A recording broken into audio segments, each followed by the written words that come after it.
70 जिल्लामा त छोड्दियो राजविराटले धेरै यस्ता कुराहरू छन् जुन यस्तै बहानाको नाममा के हुन्छ उद्घाटन हुन्छ तर त्यो सञ्चालन हुन सक्ने अवस्थामा आउँदैन। धेरै कुरा यस्ता छन्। नर्सिङ कलेज बनिसकेको छ, त्यहाँ इन्जिनियरिङ भवनको नाममा भवन खडा गरिएको छ, भवन धेरै खडा भइसकेको छ यो राजविराट नगरपालिकामा, तर त्यसको अहिलेसम्म त्यसको काम के गर्ने, त्यसमा त्यसको व्यवस्थापन कसरी हुन्छ भन्ने कुरा अहिलेसम्म देखिएको छैन। त्यही भएर हामीलाई यो बहानाको नाममा यो त्यो दिस द्याट हामीले सुन्न आएको होइन। यहाँ समस्या हामीले धेरै हेरिसकेका छौँ, समाधान कसरी हुन्छ त्यो हामी आज यहाँ बसेर खोज्न आएका हौँ। खासमा राजविराटमा समस्या धेरै छ। हाम्रो नेपालको कानुनहरू पनि धेरै राम्रो कानुन छ, तर किन हामी जब कारबाहीको कुरा आउँछ भने हामी पछाडि भन्छौँ के यो रोड बनाउने ठेकेदारले 3 सालमा ठेक्का पाउँछ, तर 70मा रोडको 3 सालमा बनाउँदैन, 6 सालमा। परिसदन कार्यालयले पनि हामी बोलाउनलाई अनुरोध गरेका थियौँ म्याडमलाई, र शहरी विकास कार्यालयले पनि बोलाउन अनुरोध गरेको थियो। मेरो वार्डमा तपाईँको नगरपालिकामा आएर रोड बनाउँछ भने त्यसले टाइममा अगर बनाउन सक्दैन भने उसलाई कारबाही नगरपालिकाले गर्नु पर्यो, सिडिओ कार्यालयले गरिदिनु पर्यो। अब बस स्ट्यान्डको कुरा गर्नुहुन्छ भने सिम्पल कुरा के छ भने यहाँको अस्ति भर्खर एउटा सिटीले बच्चालाई राति ठोकेको थियो, हेर्नुभयो। एउटा फुटपाथ मात्र मान्छे हिँड्ने ठाउँ छैन, तरकारी रोडमा लगाउँछ। अब म कुन बाटोबाट जानु के बाइक लिएर होइन भने बेलुकातिर एकतालीको बाटो हिँड्नु होला। तपाईँलाई आधी घन्टा यदि एउटा कार छ भने निस्किन लागेन भने मलाई फेरि भन्नु होला। समस्या हामी देखाउँछौँ, समस्या छ राजविराटमा, समाधान कहिले गर्ने? अब हामीहरू पनि बुढेसकाल लाग्छौँ भने समाधान गर्ने त गएर त्यो टिकटक बनाउने, फेसबुकमा हाल्ने बाहेकको बस पार्कको केही कामै छैन। बस पार्क सञ्चालन हामी गर्छौँ, साँच्चै हामी जनताको लागि छौँ भने अलिक दिन दुःख हुन्छ, रोड छैन। नगरपालिकाले पनि अलिक दिन बुझ्नु पर्यो, हाम्रो यत्रो बजेट लगानी भएको छ, यहाँको सबैजनाको सुरक्षाको लागि बस पार्क चाहिँ त्यहाँ लानै पर्छ। यदि लगिएन भने हामी जेनजी युवाहरूले यसको घोर विरोध गर्दछौँ। हामी केही पनि सुन्न चाहन्नौँ। तपाईँहरूले कति वर्षदेखि के गर्नुभयो, कति वर्षदेखि कसरी गर्नुभयो, तपाईँहरूको धेरै हामीले हेऱ्यौँ कि अब कमसेकम हाम्रो सेवामा अलिकति लागिदिनुहोस्, म त्यो अनुरोध गर्छु। अहिले त हाम्रो युवाहरू सबै जागेकै छ, सबै आउँछ, तपाईँहरूलाई कसले डिस्टर्ब गर्छ, को जान मान्दैन, तपाईँहरूसँग हामी पनि हुन्छौँ। र ट्राफिकको नियम बमोजिम कारबाही गरोस्, होइन भने ट्राफिक चिट काट्नलाई मात्रै राजविराटमा छ। अफिसमा बसेको हुन्छ, जानै नमिल्ने चिट काट्नलाई मात्रै हो।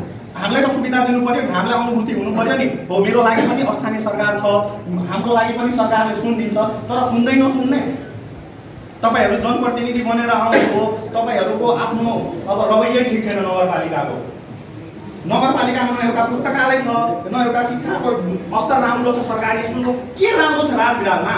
न फोहोर व्यवस्थापन छ, न रोड राम्रो छ, के छ राजविराटमा? छ के हामीले तपाईँहरूले दिनु के भयो क्या राजविराट नगरपालिकाले जनतालाई दिएको हो भने विभिन्न काण्ड, सीसीटीभी क्यामेरा काण्ड, अनि के भन्छ बस पार्क काण्ड, यो काण्डै काण्डले नभराउनु न। अबको युवालाई कति गर्नुहुन्छ? मैले अस्ति पनि राखेँ, अहिले पनि राख्छु। राजविराटमा बस पार्क सञ्चालन नआउनुको कारण एउटै हो, भ्रष्टाचारी मात्रै भएको छ त्यसमा। हो, साँच्चै सञ्चालन गर्ने हो भने तपाईँहरूसँग हामी युवाहरू पनि जान्छौँ, हिँडौँ। कुन संस्था जान मान्दैन, को जाँदैन, उहाँहरूलाई हामी पनि लान तयार गर्छौँ। र तपाईँहरूमा पनि यति हिम्मत हुनु पर्यो कि कारबाहीको डन्डा चलाउन सक्नु पर्यो। होइन हे यो त मलाई भोट दिने मान्छे हो, अब यसलाई थुन दियो भने भोलि मेरो भोट ब्याक गर्छ भनेर सोचेर अहिले पनि तपाईँ जनताको प्रतिनिधि हो, जनताको भन्नुहोस्, पार्टीको होइन। आज जुन वडा कार्यालयको ठाउँमा त्यो बस पार्क छ, त्यो वडा कार्यालयको वडा अध्यक्ष यहाँ नआइदिने किन?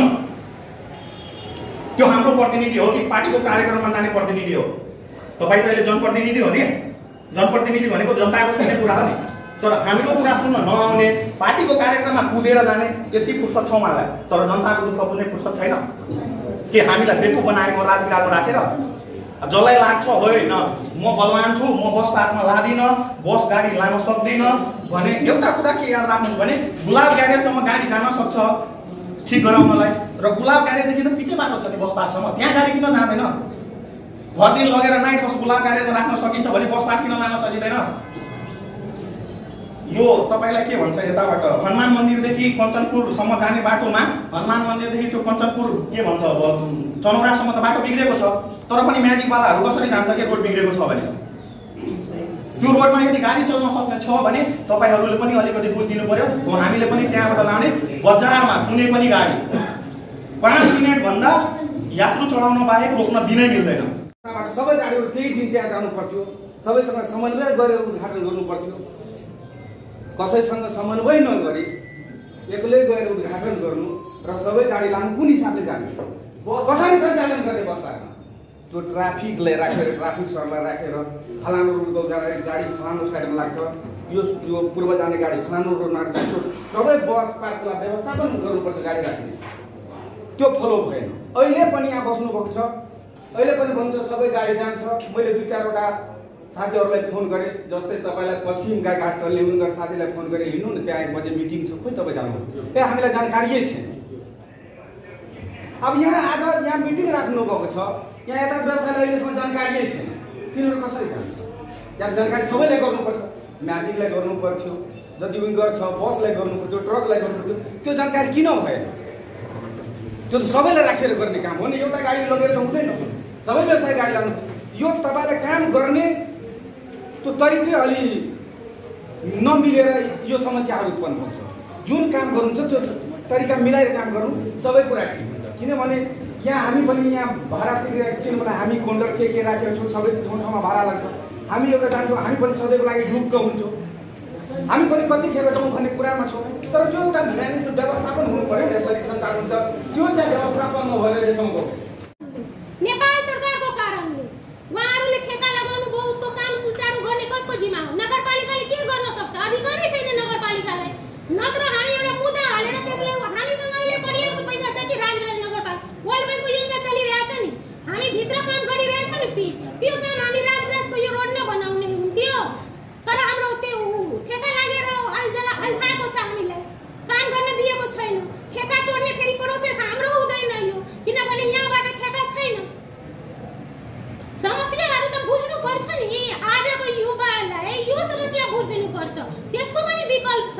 राजविराज नगरपालिकासँग छैन त्यो अधिकार, छैन भने अगाडि हामी पहल गर्ने, आन्दोलनै गर्ने। अब आन्दोलनै गरेर सबै थोक हुन्छ भने आन्दोलन गर्ने। यो राजविराज कुरूप किन देखिन्छ? त्यो रोडको कारणले, मेन रोडको कारणले। या त ठिका तोडिदिनु पर्छ। म त यो भन्छु, ठिका अहिले तोडाउनु न तपाईँहरू, म बनाउन तयार छु।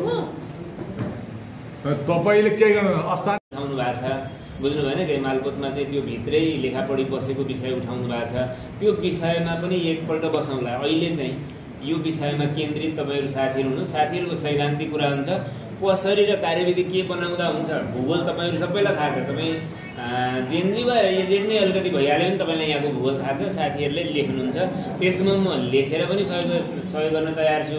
र यसो गरौँ सिडिओ साहब भन्नु पनि तपाईँको जायज मागलाई सदा सर्वथा मैले सपोर्ट गर्छु, बुझ्नु भएन? कि त्यहाँ चाहिँ त्यो विङ्गर्सका साथीहरू आछन् अरे, म 2 मिनट त्यता पुग्छु, तपाईँलाई छलफल गर्दै गर्नु र फेरि आउँछु।